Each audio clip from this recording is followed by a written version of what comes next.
Eagles Entertainment. Eagle Eye in the Sky is fueled by Gatorade, the official sports drink of the Philadelphia Eagles. Anything that moves, I don't care who it is. Let's go. Give me everything you got. Play fast, play hard. Let's beat these boys tonight in their house. It's party time. It's party time. Hey, here we go. Touchdown! You are listening to the Eagle Eye in the Sky podcast. Now here's your host, Fran Duffy. That's right, another week, and we are just days away from week one as the Eagle Eye in the Sky podcast, fueled by Gatorade, continues. I'm Fran Duffy, and as always, I think we've got a great show for you here on episode number 268. At the top of this week's show, we've got Chalk Talk, where I chat with my buddy Ben Fennell about the upcoming matchup between the Philadelphia Eagles and the Washington football team. What are some of the matchups we're excited to see? What are some of the things that we made sure to include in this week's episode of Eagles Game Plan? Well, we covered it all in that discussion, and Ben and I are also going to take a look at a player who could have a huge impact in this game against Washington. That is going to be in our scouting report segment, but that is not all, because at the end of today's show, I also caught up with Eagles defensive end Vinny Curry to talk about just his development as a defensive lineman, not just here in the NFL, but also going back to his days as a college star at Marshall. We're going to talk all about his NFL career and just his development as a football player. Really fun discussion that I hope that you guys also enjoy.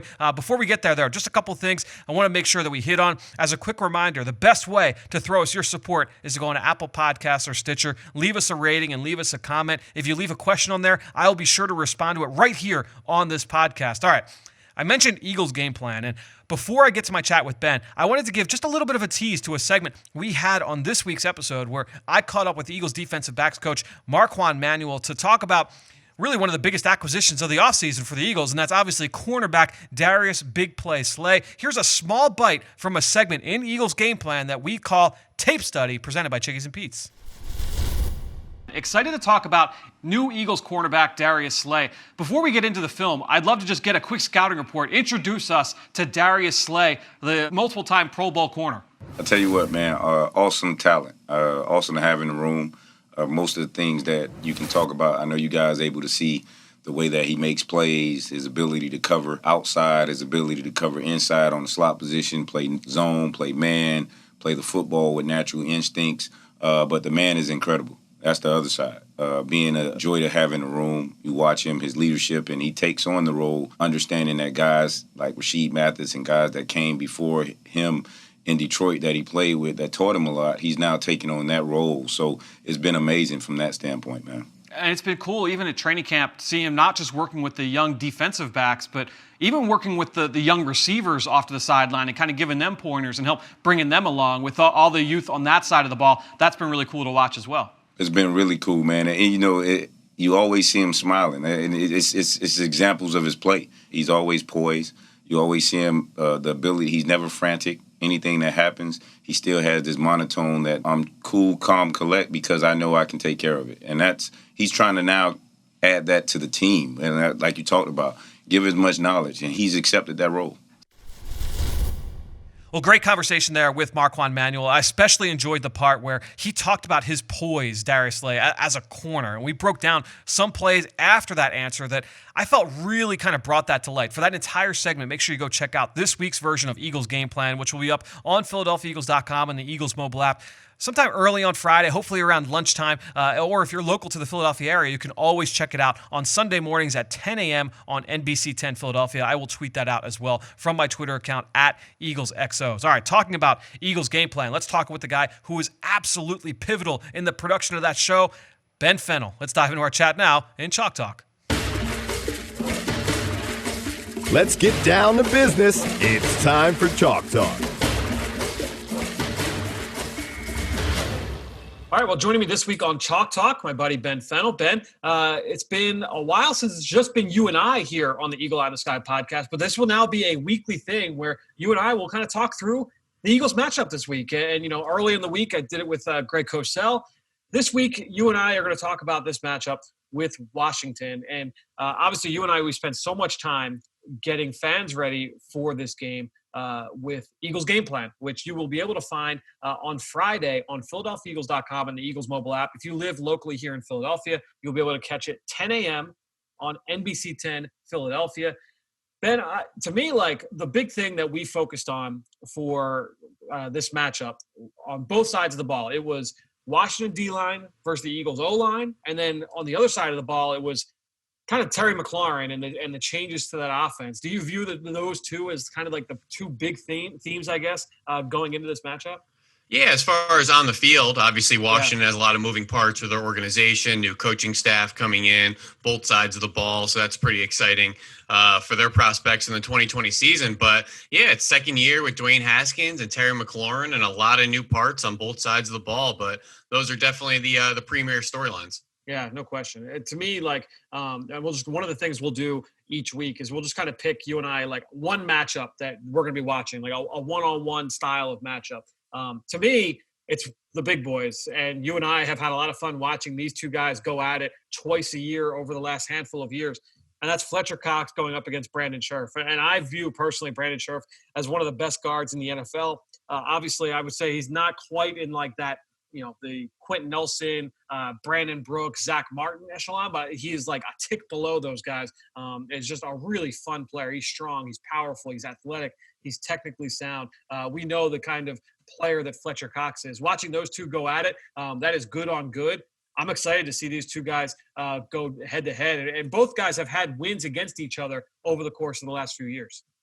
Yeah, I watched a lot of Washington tape this morning, 2017, 2018, 19. The one thing I see with Brandon Scherff is mobile violence. Yeah. And you see that in a number of ways, whether it's reaching guys in short area quickness, pulling to the perimeter, or he is excellent in the screen game and working out in space. And you wouldn't think a guy built like that with that type of brute strength and size and core would be able to operate in space as well as in those phone booth battles. But he's a really interesting, complete guard that really can help out in a variety of ways. Like a lot of other guards are a little bit segmented and they have something to hang their hat on, whether it's power or mobility. He really is a pretty complete guard. And while he's not in the conversation of, the Brandon Brooks or the Zach Martins, he checks a lot of the boxes, and it's tough to find even a B+ level in any of the categories. He's a pretty solid A- guard across the board. No question. Is there a matchup for you that you feel like you want to focus a lot of your time on? Well, I'm pretty excited for, second-year Terry McLaurin and really building off that dominant rookie campaign and facing off against the premier free agent acquisition in Darius Slay. They faced each other last year in a really, really interesting game between the Lions and the Washington football team. McLaurin was targeted 12 times, only 5 receptions for 72 yards. It was probably his worst reception percentage of the season. But it was a good battle, and they each kind of took their lumps, and that's kind of what you get, with premier players. I thought McLaurin was excellent in his release packages, so twitchy getting off the line of scrimmage, so twitchy at the break points. It almost caught Slay off guard, and Slay wins typically with his physicality and his route stem, that my ball attitude, really good size, really good length. You see those long arms at the catch point, at the line of scrimmage. I mean, he has 32.5-inch arms. Just for perspective, only 5 corners in last year's entire class had longer arms than Darius Slay. So he's going to win with the length and the physicality, and McLaurin likes to win with the quick twitch and his competitive nature at the catch point, and really good battle. And I think they each kind of, gave props to the other person after the game, both in the locker room and on social media. It's a really fun battle, and it's just crazy. Terry McLaurin's only in his second year, a very polished receiver. Even from rep to rep, you would see McLaurin would get a catch or Slay would get a pass breakup, and they'd get up and one guy would go to the other and give him a pat on the back. It was a really fun one-on-one battle.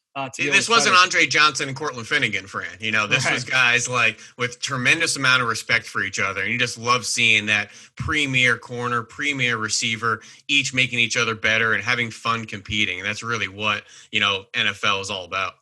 Let me ask you, what is your thoughts on Dwayne Haskins going into year 2?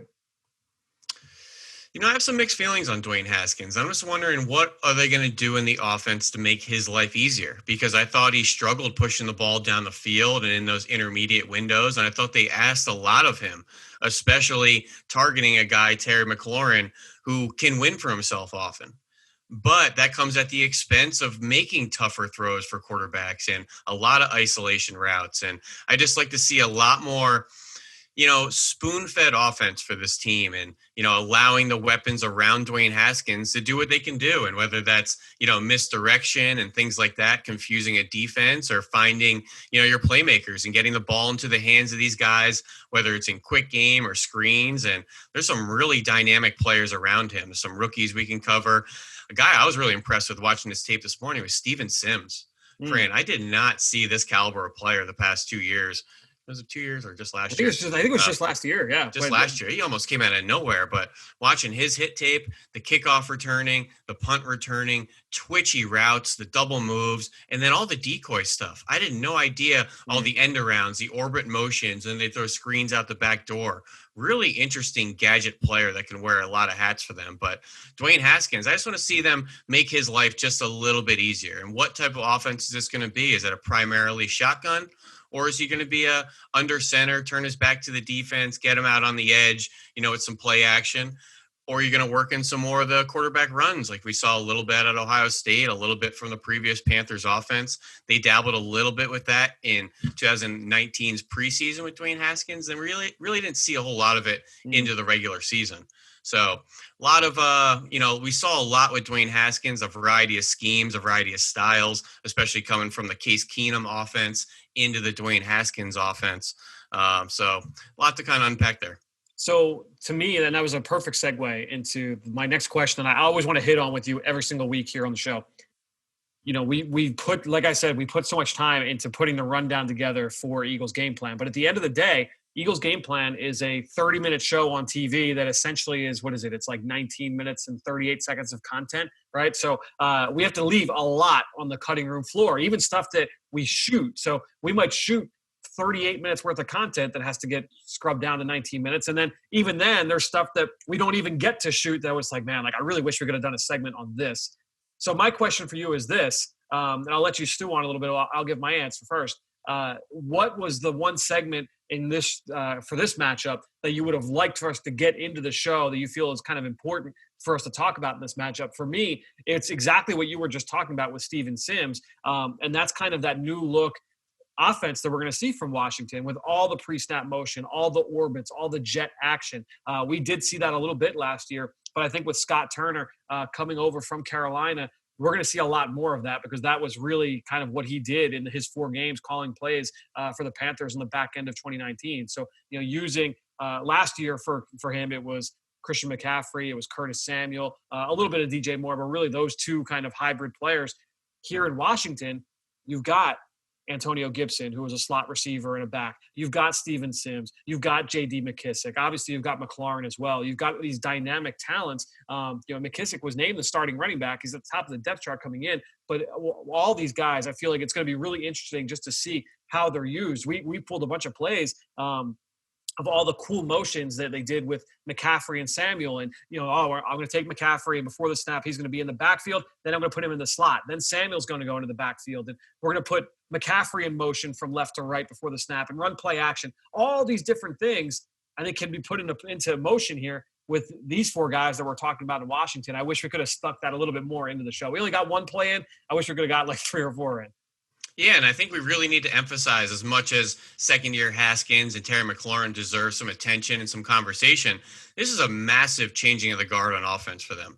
So, Adrian Peterson gone, Darius Geis gone, Chris Thompson gone, Jordan Reed gone, Vernon Davis gone, young, exciting receiver Kelvin Harmon, ACL tear. It's going to be a lot of new pieces on this offense. And I really think the transition from Chris Thompson into Antonio Gibson can almost warrant an entire show, Fran. Yeah, because Chris Thompson has always been one of our favorite players in the NFL, even coming out of Florida in the State. Side of the Eagles, he's been an Eagles killer throughout his career. But I watched his touch tape this morning just to get a feel for how he was used just in a snapshot the past couple of years. Tons of production in the pass game, angle routes, whip routes, double moves, screen games, a variety of screen games like we were talking with some backfield action and misdirection, and then aligning out wide as well, motioning the stack, running some route combinations with tight ends, or maybe just aligning him out wide and throwing him tunnel screens. These are all things you have to project to the usage of Antonio Gibson. And they say, well, it's a new regime, but you have to remember they kept Randy Jordan, the running backs coach, who's been there for 5-6 years. There's going to be some continuity with the previous coach and the new regime, especially things that were successful. Now, Antonio Gibson almost warrants an entire show. Right. I wrote down running back, slot receiver. You know what I just added there, Fran, this morning? / tight end. Oh, because this guy, 24. I mean, he's 6'2", 230. Yeah. Who's in that similar build? I mean, we're talking a Charles Clay style of player. Yep. Who is a productive move tight end at Tulsa and then, with the Dolphins and the Bills. But he runs 4.3. No question. Yeah. And then when I put on some of his Memphis tape, he makes a lot of grabs over the middle of the field, tight end style of routes, even nice back shoulders. They line him up in line against Penn State in the bowl game and throw him a shovel pass. Hand in the turf in the tight end position. So this is something that they envision in college, and I could see him being used in the NFL in a similar way that they use Chris Thompson. The option routes, the yards after catch opportunities, the bubbles, the screens. I'm just really excited to see how he's incorporated into the offense in combination with Bryce Love, who's now healthy and, ready for a full role. And, a J.D. McKissick, who for a while in the offseason was on the back end of the roster. And we kind of joked and said, this kid is an electric player. There might not be a spot for him. He could be a guy that's the starter or cut. And heading into week 1, he's running back 1 on the depth chart right now. And I know when we have studied Tampa in the past, Peyton Barber has always been a guy that has stood out to you and I because of his physicality, his edge as a runner. To me, all right, there's no Darius Geis, there's no Adrian Peterson, but Peyton Barber can do all of those things, in terms of if you don't need him to be a 3-down back in this offense, you need him to be an early down. What do we say about Jordan Howard last year? You want him to be a tone setter early and a closer late. That's what Peyton Barber absolutely. That's him to a T. So how that backfield comes together, they need those young guys to really come through for them. It's going to be interesting to see how they develop over the course of this 2020 season. I think that's absolutely a huge storyline going into this matchup that Eagles fans shouldn't just poo-poo. Well, they got a bunch of young guys I don't recognize. It's a few playmakers there in the middle of the field for that Washington offense. All right, so talked about Haskins. We talked about McLaurin. We talked about a couple of these guys. Every week, I want to ask you about a favorite stat that you pull, because one of the things that you do for our talent, for Mike Quick, for Ike Reese, for John Clark, on Eagles Game Plan, you get next level stats. I don't even say second level, like second level, third level, fourth level. You dig deep into the numbers and pull out some stats for our talent to be able to bring to the show. I want to ask you about, if one stat that you feel like is kind of interesting when it pertains to this matchup, Eagles versus Washington. Well, I'll give you 2 stats, Fran, one All for right. each side of the ball here. So the one for the Eagles defense is, looking statistically at their, team over the past 2 years, a very good, steady defense in almost every category: run defense, third down, red zone. They just got to cut back on the explosive plays. Sure. Allowing 13 TDs of 20-plus yards last year is 28th in the NFL. And that's really their worst statistical category. If they just cut back on some of those big plays, the explosive plays, the over-the-top plays, it's really tough to go 10, 12 plays on this Eagles defense. Playmakers at nearly every level. And that's really the one area I'd like to see them clean up. And, I always say, Fran, it's a big play business. You got to create them. You got to prevent them. And that's kind of my 2 little points there for the Eagles. But the interesting thing, moving to the Washington football team offense, is what they're going to potentially bring over from the Carolina regime with Ron Rivera and Scott Turner.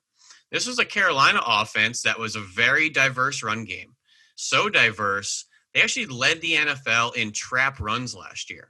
And that was something that Washington really held their hat on for a number of years and kind of got away from it last year. So I'm really interested to see if they bring that over with the new regime, especially against an Eagles defense, which is a one gap, up the field, fly out of your stance defensive line that can struggle with trap runs. And you really want to invite them up the field. And having those kind of tendency breakers, which in all accounts, traps are tendency breakers. I was going to say, so take us through a trap run. If you could just break it down for our listeners, like the basics of what a trap run looks like.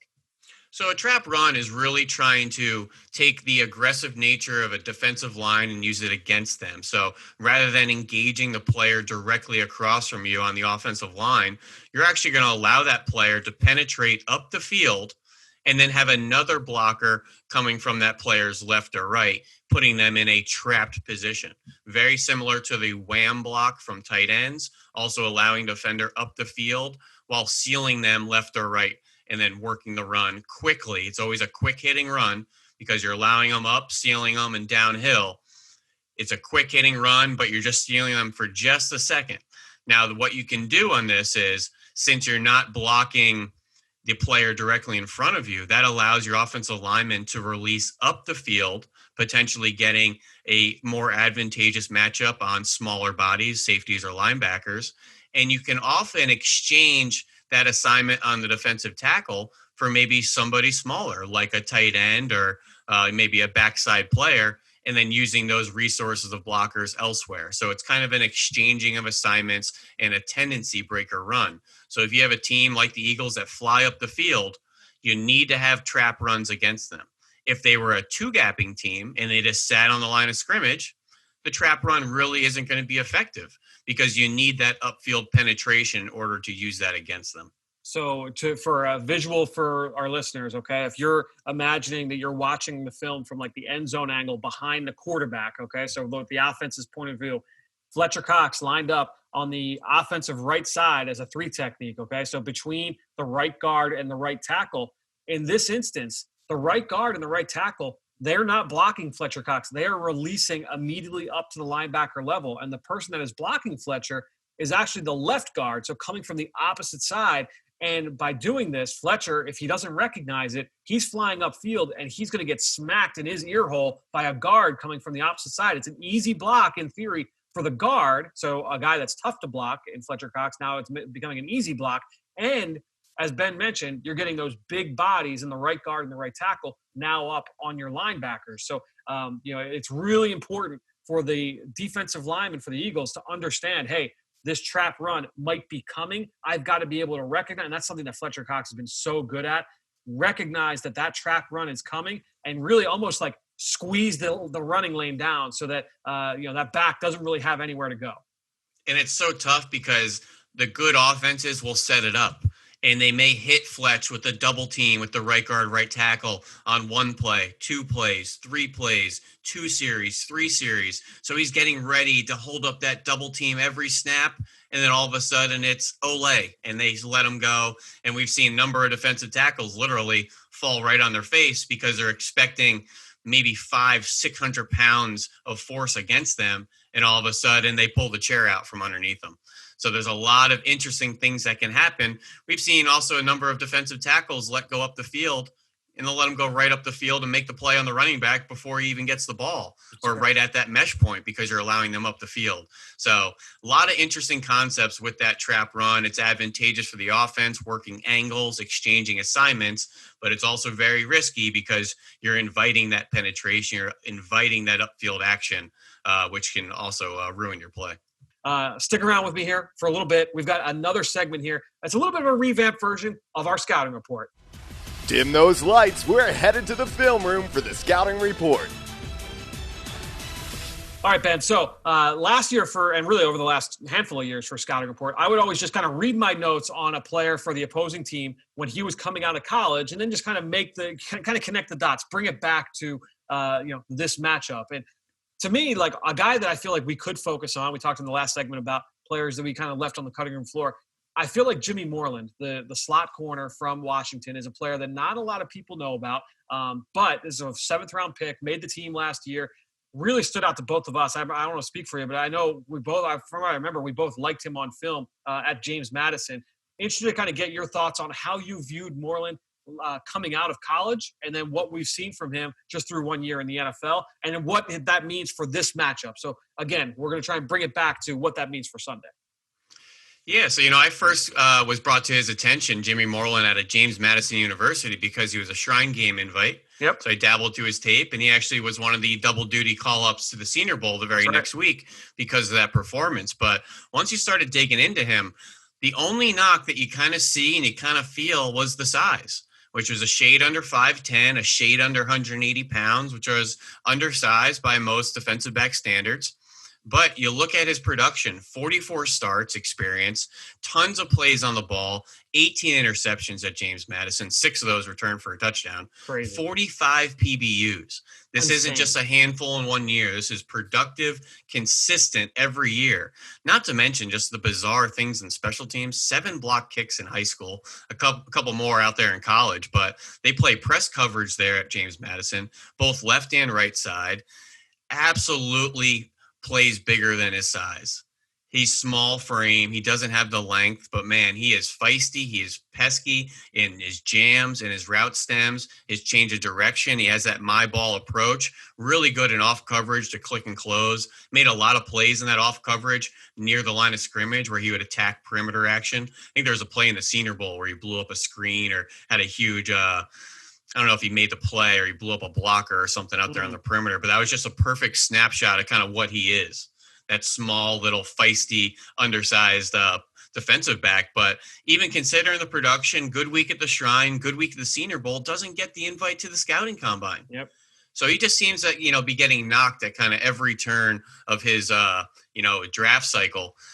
But his pro day, he puts up 4.46. He jumps out the building, and, you could put on any sort of Power 5 tape you want of him. He played Maryland. He played North Carolina, NC State. Really, really productive player.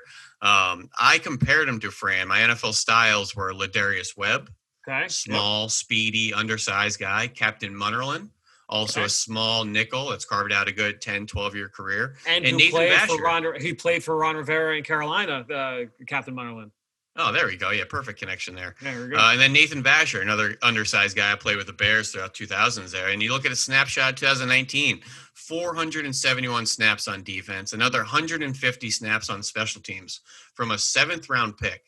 Man, they must just be absolutely smitten for what they got in the draft in the 7th round. So one of the things you talked about, like just him feeling slighted. I remember one of my lasting memories of the Shrine Bowl in 2019, so 2 Januaries ago, was media availability after practice. And, basically practice ends, all the scouts kind of descend on the field, the media descend on the field, and it's just kind of fish in a barrel. You're trying to pick players off and, talk to them, if you want to get an interview, scouts are trying to talk to them, get information. And Jimmy Moreland every day just made plays at practice in the Shrine Bowl. Every day. It was just on the ball, interceptions, pass breakups. And after practice, it was like the 2nd or 3rd day, all these other guys are getting interviewed.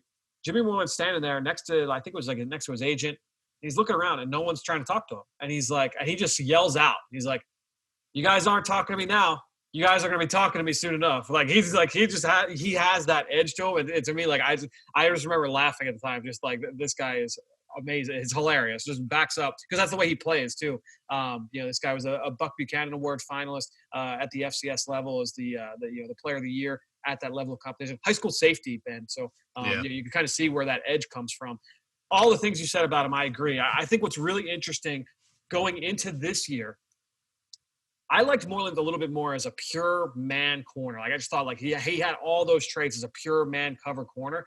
And in this scheme with Rivera and with Jack Del Rio, they are going to play, I feel, a little bit more zone coverage. I didn't know if that was quite where I liked Moreland as often. I liked him more as like, hey, look, put him up in the line of scrimmage and let him go, especially whether it was in the slot or outside.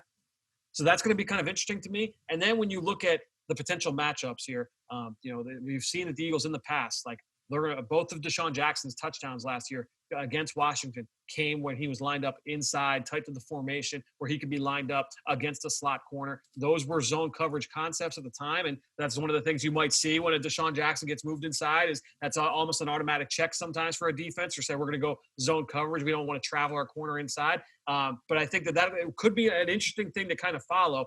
I thought Moreland had solid speed. I didn't see him as a burner on film, and that's why, to me, I thought it'd be a perfect fit for the slot, because I didn't know if he quite had the speed to overcome that lack of size on the perimeter. But that would be something interesting to watch, is, whether, if Deshaun Jackson on the inside with his speed, or even a J.J. Arcega-Whiteside with his size on the inside against Jimmy Moreland, I think could be really interesting to watch in this matchup. Yeah, he's a really physical player, and he might not have that long speed just because of his frame and not a long strider, but he makes up for it with just being so physical and so feisty for his size. I think he gets away with a lot of stuff at the release point, at the catch point, at the break points, where he's not afraid to tug on you, grab you, fight for that football as it's evident in all that ball production. But really fun player. And the only thing I saw was just didn't fit my size profile, which was an easy transition for him to slide over into nickel just because of that size. But I mean, we have a nickel at that size, Nickel Roby-Coleman, that's playing really well for us this summer. Or Buster Screens had a good career. Orlando Scandra, Casey Hayward's about that size. So it's been done before. And I listed a bunch of other names like Ladarius Webb and Nathan Vasher and Munnerlin. So we've seen it done. I'm not willing to count out a guy because of that size, but that was really all I was able to find on tape. No, it's a really good point. It's going to be just an interesting matchup. And one of the reasons why, too, I want to talk about Moreland, kind of an interesting parallel, because this week on the Journey to the Draft podcast, driven by AAA, the two of us, we talk all about what we look for in the slot corner position, the guys that are playing on the inside, obviously where Moreland is going to see the majority of his snaps. So make sure you go download and subscribe to the Journey to the Draft podcast driven by AAA. That can be found wherever you get your podcast. So make sure you go check that discussion out this week. Ben, thanks so much for joining us, man. Our maiden voyage here, as it's going to be a weekly event, just kind of talking through the matchup here on the Eagle Eye in the Sky podcast, fueled by Gatorade. Great stuff from Ben, who you can follow on Twitter, just like I do, at Ben Fennell _NFL. And while you're at it, I'm at Eagles XOs. That's where I post all the podcasts I'm a part of and all of our X's and O's content that we produce at PhiladelphiaEagles.com. And you know how much I appreciate everybody that promotes this podcast on all forms of social media. That is one way to support the show. But the best way is to go into Apple Podcasts or Stitcher, leave us a rating, leave us a comment. I want to give a shout out to actually a great question I got on Twitter from a longtime listener of the show, and that's why I'm going to use it from Twitter, and that's SC Eagles fan who hit me up on Twitter towards the end of training camp. And I told him, I said, I'm going to save this for a podcast, and here it is now. He said, appreciate all you do with the way that the defensive line is structured.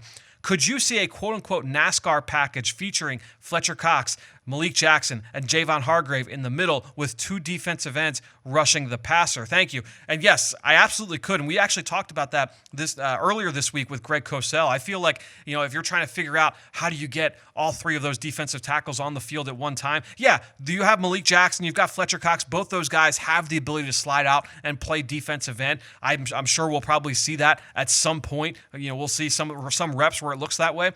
But also don't forget, when you have, and one team that does this a lot is Minnesota with Mike Zimmer. When they go into that their pass rush package, okay, they're putting five guys out, and typically they are lighter players. You're going to have 3 or 4 defensive ends on the field, but you're going 5 across, right? We talk about like that diamond front, the 5-over-5 look. It's been one of the more popular defensive fronts in the NFL over the course of the last couple of years. The Eagles run a good amount of it. If you remember that Seattle game during the regular season last year, the way they were able to break down Seattle's protections by putting Nigel Bradham up on the line of scrimmage as a 5th potential rusher.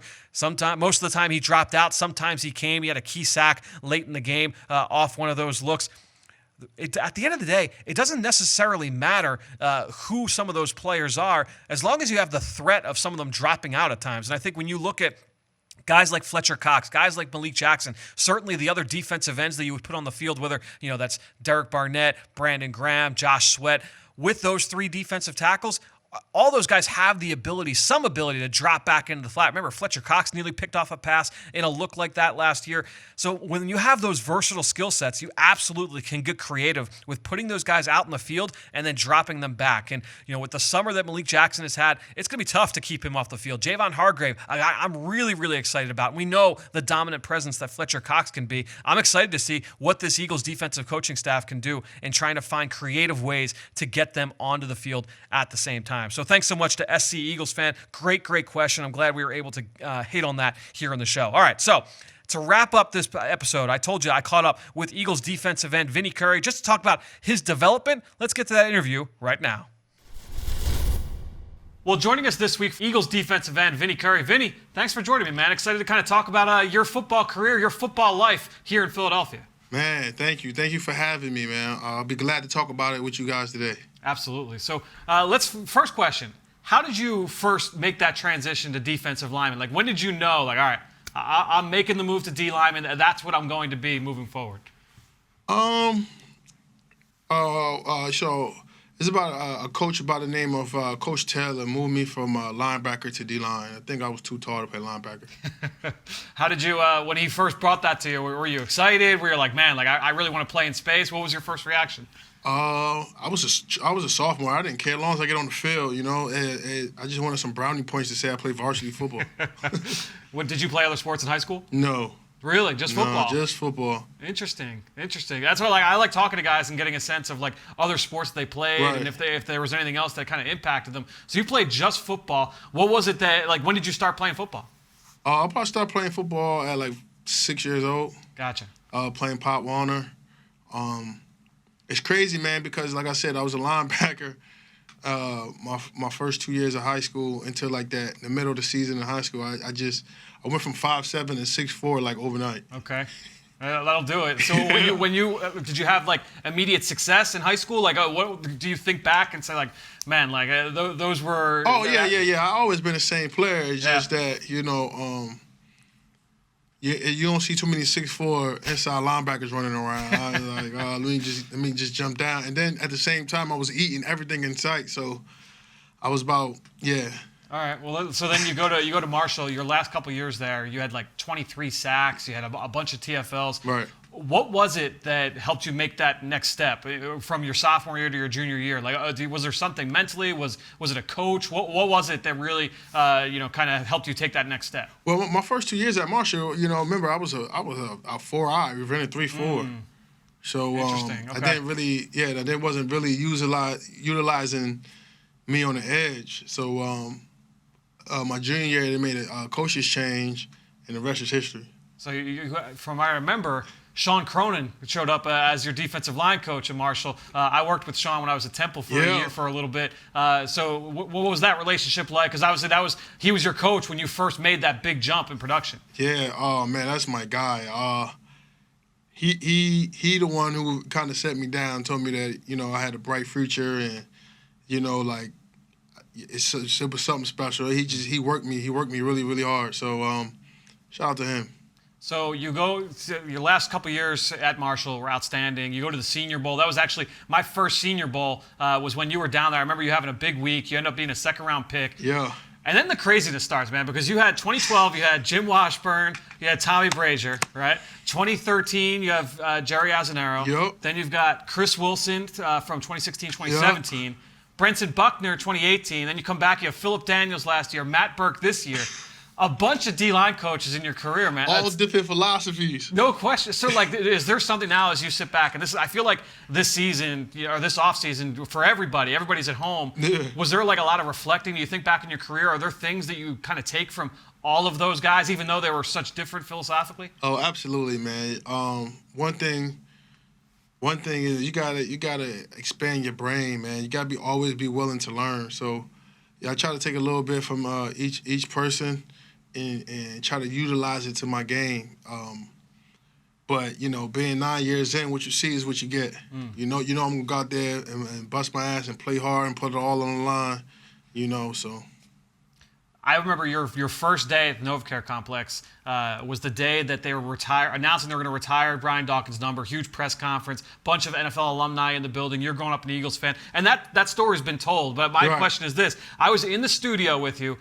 You were being interviewed by Dave Spadaro, and you see, Brandon Boykin gets drafted. You were all excited because you were training with Brandon all offseason. So you were all fired up about it. Now, 9 years later, is there something like if you could talk to 23-year-old Vinny Curry? What advice would you give to 23-year-old Vinny Curry at that point? Man, I think 23-year-old Vinny Curry was so anxious, but at the time they had like 10 defensive ends that was here, and everybody was really, really good. So I would just tell him to continue to stay patient. Some days those were some long days, my rookie year, because I was so anxious to get on the field. I was just telling him to be patient and that your day is coming. Who were the guys that really helped you bring you along early on, your rookie year, your second year? You mentioned there were a bunch of guys already in that room. Right. Who were the guys that really helped you along?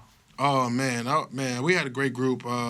Trent Cole, Darryl Tapp, the list, Cullen Jenkins, Mike P. The list go on and on. One thing, me and Fletch and BG had a chance to be around a great group, and that would really help me, you know what I'm saying, become a professional, understand how practice is going, understand, you know, you go full out, max effort in every game, because those guys, if you watch them, they didn't take a play off. And that's what's crazy to me is like even just looking at you three guys, like I mentioned all those coaches, both the guys you're in that room with did the same exact thing. Like, do you guys ever talk about that at all? Oh, yeah. We always talk about that. It's just crazy, man, because it's like, you know, we have a group text, and then, you know, it's just crazy, man. Yeah, we done seen it all, man, and we still gelling. So that's the great thing about this business is, like, that it is a business and ain't nothing promised and don't nothing last forever. So we just got to keep our head down, bring our hard hat and our paddle to work every single day. So I know you work with a lot of young players that come through, right? Young defensive ends, young defensive tackles. Is there something that you kind of give to them? You know, it's about playing the position, maybe an aspect about playing defensive end that fans on the outside, media on the outside don't necessarily talk about, but you feel is really, really important to pass on to those young guys? Oh, definitely. Patience, man. You know, you might be the guy at college and so used to a certain way, and you come in here thinking you hot shit, man. That's the fastest way to get bounced out this league, man. You got to be patient and understand. You know, sometimes it's better to be silent and listen. You know, that's be my advice to these young guys, man, because it's a different era. It's a different time. You know, nowadays the coaches not as hard on the players as they was 9 years ago. And let me just say, you know, you can't feel entitled, man. Everything is earned. So just be patient, understand, and work hard. So the last couple things I want to hit you on with is you talked about playing as a 4-eye technique early in college. You did a little bit of that here in Philadelphia as well under Bill Davis and Jerry Azzanaro. When you have to make that slide inside, talk to fans. When you say a 4-eye technique, you're lining up right over the inside shoulder of the offensive tackle. How is that different than playing as like a 7 technique outside the tight end? What are the differences in terms of, you know, playing those two positions? Man, so you missed the part. You got to understand, when I was at Marshall playing the 4-eye, Jerry Azzanaro was the coach. That's right. I forgot about that connection. That's right. Yeah, but like I said, man, the 4-eye, you got to be almost 290. You know what I mean? You talk about a 20-year-old, 19-year-old Vinny Curry was about 240. What was the heaviest you ever got? My third year in the league, I think I got up to like 288, bro, and I was like, bro, come on, that's man. not for me. Come on, man. I said, Chip, come on, man. Let's be realistic, man. And he was like, all right, I got you. And then he let me get back down to my regular size, and you know, had a good few seasons under that staff. So, you know what I mean. But that 4-eye, man. Shout out to everybody that's playing that. Y'all can have that. It's a different world. Well, Vinny, really, really appreciate you. Thanks so much for joining us. Man, thank you for having me, man. Thanks so much to Vinny Curry and all of you out there for your continued support of this show and all the rest of our podcast offerings on PhiladelphiaEagles.com. All that being said, I think that'll do it. Another show in the books here on the Eagle Eye in the Sky podcast, fueled by Gatorade. For everybody here at the NovaCare Complex, I'm Fran Duffy. We will talk to you next week.